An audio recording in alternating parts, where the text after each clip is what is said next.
ప్రభునందు ప్రియులారా, మీ అందరికీ ప్రభువైన యేసుక్రీస్తు నామమున శుభములు. ప్రభు నమ్మదగిన వాడు అనే శీర్షికకు మరోసారి మిమ్మల్ని అందరినీ ప్రేమతో ఆహ్వానించుచున్నాను. నేటి సందేశము వాగ్దానము చేసిన వాడు నమ్మదగిన వాడు. నేటి ధ్యానం కొరకు హెబ్రీయులకు రాసిన పత్రిక 10వ అధ్యాయము 23వ వచనాన్ని చదువుకుందాం. వాగ్దానము చేసిన వాడు నమ్మదగిన వాడు గనుక మన నిరీక్షణ విషయమై మనము ఒప్పుకొనినది నిశ్చలముగా పట్టుకొందము. ఈ శీర్షిక క్రింద మన ప్రభువు నమ్మదగిన వానిగా మనము చూచుచున్నాము. మన ప్రభువును మనము ఎంతైనా నమ్మవచ్చును. ఆయన తన వాగ్దానములన్నిటిలో నమ్మదగిన వాడై ఉన్నాడు. ఆయన ప్రతి వాగ్దానము నమ్మదగినదై ఉన్నది. ప్రియులారా, పరిశుద్ధ గ్రంథమంతా ఆయన వాగ్దానములను నెరవేర్చువానిగా రుజువు చేయుచున్నది. ఆయన తన వాగ్దానమును తగిన కాలమందు నెరవేర్చుటకు శక్తి గలవాడై ఉన్నాడు. ఎన్నికల సమయంలో పార్టీలు ప్రజలకు ఎన్నో వాగ్దానాలు ఇస్తూ ఉన్నాయి. గెలుపొందిన తర్వాత వాటిని నిలబెట్టుకొనుటలో అవి విఫలం చెందుతూ ఉన్నాయి. ఎందుకంటే ప్రభుత్వాలకు తామిచ్చిన మాటను నెరవేర్చే శక్తి లేక. అయితే మన దేవుడు సర్వశక్తి గల దేవుడు. ఆయన ఇచ్చిన మాటను నెరవేర్చుటకు సమర్థుడై ఉన్నాడు.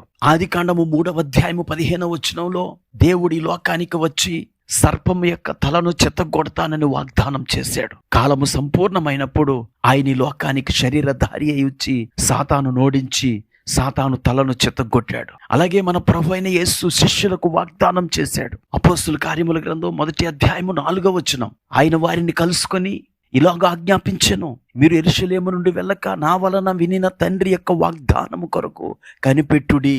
ప్రియులారా, ఆ వాగ్దానము పరిశుద్ధాత్మను గూర్చిన వాగ్దానం.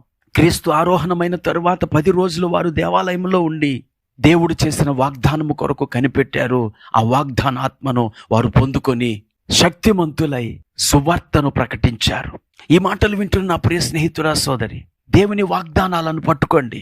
దేవుని వాగ్దానాలను నమ్మండి. బైబిల్ గ్రంథంలో చెప్పబడిన వాగ్దానాలన్నీ మనము నమ్మవచ్చును. అపోస్తలుడైన పౌలు కొరింథీయులకు రాసిన 2వ పత్రిక 1వ అధ్యాయం 20వ వచనంలో మనకు ఆ హామీనే ఇస్తున్నాడు. దేవుని వాగ్దానములు ఎన్ని అయినను అన్నియు క్రీస్తునందు అవునన్నట్టుగానే ఉన్నవి. హెబ్రీయులకు రాసిన పత్రిక 11:11లో శారా గర్భము మృతతుల్యమైపోయింది, ఆమె 90 సంవత్సరాలు వయసు గలదై వృద్ధురాలుగా ఉంది. అయినా వాగ్దానం చేసిన వాడు నమ్మదగిన వాడని నమ్మింది గనుక 90 సంవత్సరాల వయసులో ప్రసవ వేదన పడి బిడ్డను కనుటకు కావలసిన శక్తిని పొందుకుంది. ఈ మాటలు వింటున్న ప్రియ స్నేహితుడా, సోదరి, మీరు దేవుని వాగ్దానాల విషయంలో అపనమ్మకస్తులై ఉన్నారేమో ఒకసారి చూసుకోండి. దేవుని వాగ్దానాలు నమ్మండి.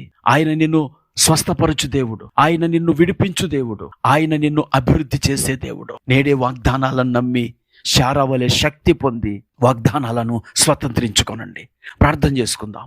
కృపాకనికరం కలిగిన మా తండ్రి, నీకు వందనాలు. ఈ మాటలు వింటున్న మా వీక్షకులందరూ నీ వాగ్దానాలను నమ్మి వాటి ద్వారా శక్తి పొందుకొని జీవించుటకు కృప చూపమని యేసుక్రీస్తు నామమున ప్రార్థించి వేడుకుంటున్నాము. ఆమేన్.